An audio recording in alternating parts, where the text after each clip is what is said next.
right? Yes, I believe I am live in both places. Just do my best to make my job as challenging as possible. I'm gonna go live on two devices and two different platforms at the same time. Amazing, amazing, amazing. Here I am. All right, good. Once again, I'm a little bit blurry on Facebook. Not really sure. I'm gonna do the same thing I did before. Oh well. Sorry, Facebook. If you want to see me nice and clear, get over to Instagram because on Instagram I'm nice and clear. I don't know what's going on Facebook there. There's some kind of weird thing going on. Anyway, enough. This is Shannon Coates from, what am I from now? I am rebranding as Dr. Shannon Coates, Voice and the Art of Teaching. So there you go. Of course, I still have the Vocal Instrument 101 and the online course, as well as coming in 2021, the Vocal Instrument 101 Live, as well as the Vocal Instrument 101 follow-up course. So for 4 weeks of follow-up and fanciness. So that is not what I'm here to tell you about today, or to talk about today anyway. Today I'm here talking a little bit about chest voice and head voice. And by here I mean I am on both Instagram and Facebook at the same time, so fancy. Here to talk a little bit about head voice and chest voice, because I wanted to talk a little bit about this language that we use, and that we use in both contemporary singing and in Western art music, in our classical singing as well. And the reason I wanted to kind of just come up and talk about this a little bit is I wanted to whet your appetite for a pop-up contemporary voice ped class that that is popping up on the 14th of December. So just under 2 weeks, I will be doing a little voice ped pop-up class. So if you're interested in contemporary voice, even if you've done a previous contemporary voice kind of work with me, this is building on that, but at the same time bringing in so many of the aspects that we need to talk about when we're talking about contemporary voice, especially if you are a classically trained singer in the Western art music tradition. So especially if you're a classically trained singer and you are now singing contemporary styles or teaching contemporary styles, this is the course for you. So, or at least this is a class for you, something to consider. Here we go. I wanted to talk about chest voice and head voice, about the terminology. Not terminology. Chest voice and head voice get the get the quotes. Terminology is truly the terminology. And the reason I want to talk about that is because there's lots of confusion about that, right? So there's lots of confusion and lots of discussion around, am I singing in chest voice? Am I singing in head voice? And so I've often had singers in the studio who are like, wait, is that chest voice or is that head voice? And I'm like, yes. Yes. Because is it chest voice or is it head voice? That all really depends on your definition of what chest voice or head voice is. And the reason for that is because in our training, we have applied these terms to tonal outcomes. And we've applied them according to style, right? So in our classical singing, in our Western art music training, we sort of have this like, I'm always singing in head voice if I'm a biological female, and I'm always singing in chest voice if I'm a biological male. So we have this very specific way of thinking about. Live video ended. Oh no, it ended over on Instagram. And I'm not sure why. Well, that's a lot of sadness. Sorry, Instagram folks. I'll have to repost it later. Blah, blah. I don't know what to do over there. Something weird happened. Okay. Don't know. Anyway, Instagram folks, you'll have to get this later. So now I'm not going to be my eyes aren't going to go over to Instagram anymore. I'm going to go directly to you on Facebook. How happy are you? So we associate head voice and chest voice with specific tonal outcomes, and then we think to ourselves, okay, especially if we've been trained in Western art music or classical singing, we start to associate chest voice with the tonal outcome of contemporary singing in a biological female and head voice with the tonal outcome of contemporary singing in a biological male, give or take. So we start to make these associations. Ooh, if I'm singing in chest voice and then I, as a biological female, I'm singing in a contemporary style, and if I'm singing in head voice, then I must be singing in a classical style. However, when we think about this tonal outcome, when we think about what we're actually describing by chest voice and head voice, we're actually describing a whole bunch of processes at the same time, right? And so we tend to associate that chest voice with thick folds, mode 1, thyroarytenoid dominant singing. We tend to associate that head voice with thin folds, mode 2, cricothyroid dominant singing, or however we're talking about it these days. So we tend to associate those two. But what happens if I sing, for example, a G, so that's G4, what happens if I sing that G4 with chest voice that is too chesty for classical singing? Okay, well, here, I'll just demo. Oh, so that's clearly chest voice from the glottal level, right? I've got thick folds, blah, blah, blah. I've got TA dominant singing. I've got mode 1, however we want to describe it. That's clearly chest voice. But that is too much chest voice for classical singing and not enough for contemporary singing. Like that, even though I'm singing with chest voice, that doesn't sound like contemporary style, right? But it's also too much chest voice for classical style, unless I'm pretending to be a tenor. But in my mezzo-soprano land, that is not a sound that I'm looking to achieve, right?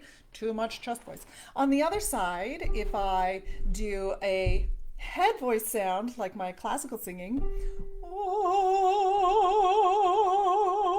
so I only have mode 1 going on there. I only have mode 1 going on there, but notice how weak it was, because I was only in head voice. I only had, mode 2. I only had head voice going on there, mode 2. And if I change my shaping,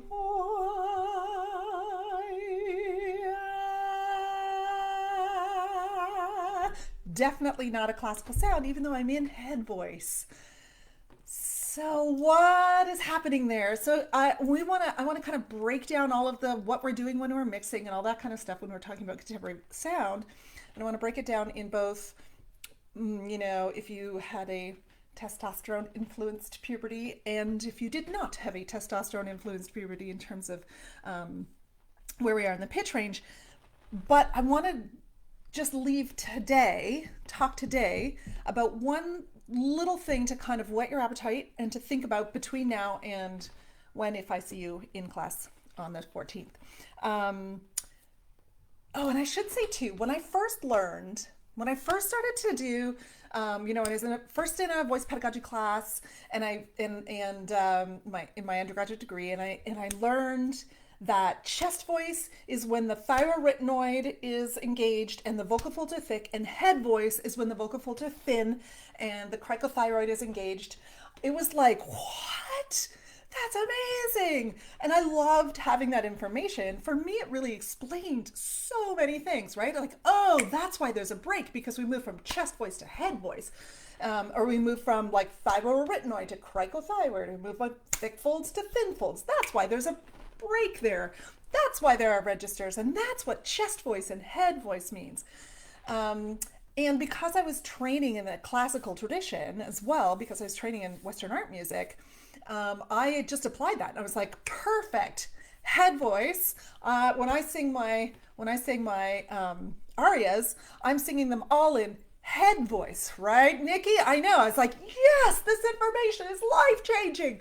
I'm singing it all in head voice. Clearly, I have all thin folds, mode 2, cricothyroid, the whole time, because I'm singing classically. So obviously that's what's happening. And when my tenor colleague is singing his arias, then clearly, or their arias, then clearly they are singing in chest voice, because that's the tonal outcome. And we've got this like thick folds and thyroarytenoid, and yes! And when they break at the top of the range, then we're going into head voice. And when I like use an ah sound, then that's clearly just chest voice. Amazing. It was so clear. It's so much more complicated than that. And what happens when you get into the real world and you start to teach teenagers and you start to teach contemporary styles and you start to teach belt mix and you start to teach some like light head mix and you start to teach golden age style, all of the sudden, wait, are you in chest voice or are you in head voice? And that's when you start saying just like, yes, yes, that's because what the vocal folds are doing is only one part of the equation. And the vocal folds are only doing thick folds or thin folds at very specific parts of the range. So I want to talk right now, like in this live right now, I want to just throw this out there. Right? It's so nuanced. There's so much more to it than just like head voice and chest voice or whether I'm in thick folds or thin folds. So I want to just throw this out there in anticipation, like I said, of the class where we're going to kind of bring it out even more and really talk about it. Think about, for the biological female voice, think about where you are in pitch range. Approximately, and this is approximately the same for the biological male voice as well. So if you had a testosterone-influenced puberty, this is approximately the same, just a couple of steps down. So about C4, right middle C, is about where we can no longer engage the cricothyroid muscle or stretch the vocal folds or add tension to the vocal folds. That's approximately where. Now, with training, that changes, and different voices and different makeups of the vocal folds, things change. However, approximately C4 is where we can, and maybe up to like E4 depending, and maybe a little lower than that. But if you're especially if you're listening right now, which by the way, if you're listening on the replay, don't forget to hashtag replay. If you're at a C4 and you're listening right now, especially those of you who did not have a testosterone influenced puberty, try singing that C4 without using any chest voice. So on your thinnest folds,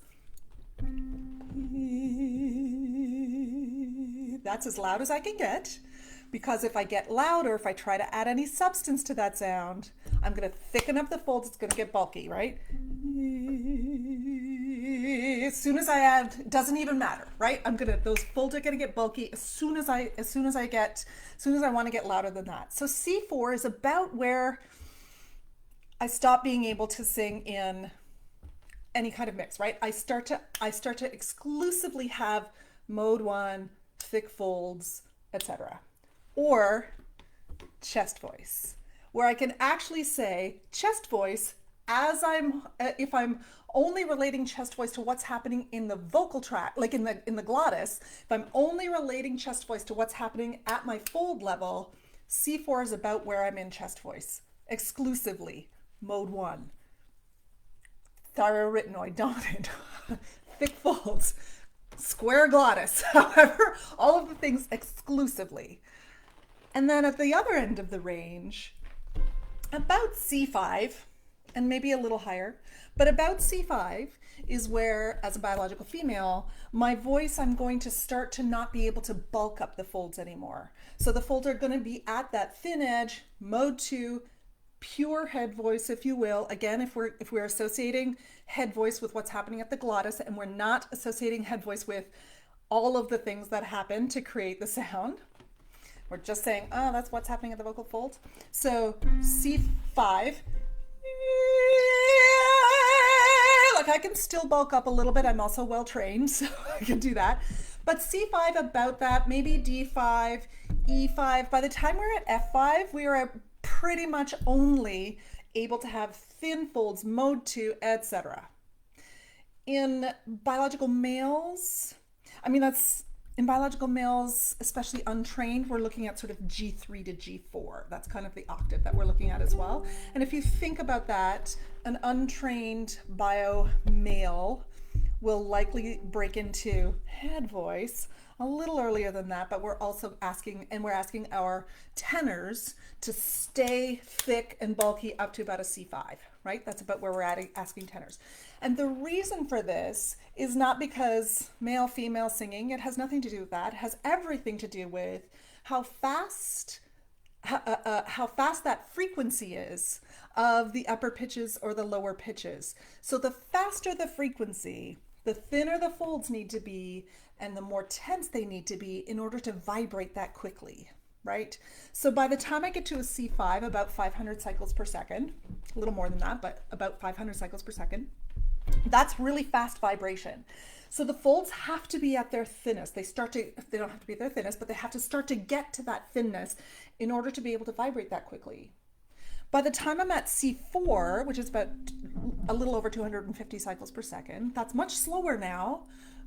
In fact, it's half speed. Acoustics. It's half speed, and that means that now my folds have to be thick and loose in order to vibrate that slowly. So they start to get looser and looser and thicker as we go farther down into the pitch range, and we start to use less and less of the tension that comes from adding cricothyroid, or mixing in head voice, if you want to call it that, but adding that cricothyroid engagement. So we get less and less use for the tension as we get farther down into the pitch range, or as we get a lower frequency, because the folds have to get looser to vibrate more slowly. Then the folds have to get more tense. We start to add cricothyroid engagement. We start to add that tension into the folds as we get higher in the pitch range, so that we can start to have the folds can start to be tense enough to vibrate at that higher frequency. So where are we in the pitch range has a lot to do with what are our options for either bulking up or for tensing up the folds, right? So that's I just want to leave that one in your court, because the other thing that we always have to consider is, what are my options in terms of vocal tract shape, right? The higher we get in the pitch range, the fewer options we have in terms of vocal tract shaping. The lower we get in the pitch range, well, we have fewer options in that way too, but but it's a slightly different fewer options. The options change depending on where we are in the pitch range and vowel shapes, etc. But for now, consider the fact, when you're working this week, or when you're singing yourself, consider the fact that if you have a bio female in front of you, you are likely working with my flowy sleeves. You are likely working within that C4 to C5 range in terms of being able to bulk up the folds or add tension to the folds. By the time we get above C5, we're likely not able to bulk up the folds anymore, and by the time we get below C4, we're likely not able to add tension to the folds. In the bio male, we're likely looking at the same kind of thing around G3-ish to G4-ish, but again, it depends on training. All right, I'm going to leave it there and encourage you that when you're thinking about chest voice versus head voice, that we're not just thinking about what's happening at the vocal fold level. We're also considering where we are in the pitch range, because then what are the options for that, for what can happen at the vocal fold level, and then on top of that, where are we in terms of, or what are our options? Thank you. In terms of vocal tract shaping. So we'll talk more about that in the contemporary voice class on the 14th of December. Fabulous. Oh, Heather, here are my flowy sleeves. They are super fun, except if you're cooking, then they're not that fun. Then I have to like tuck them all the way up in. Okay, that's all I need to talk about for now. Have a terrific weekend, friends.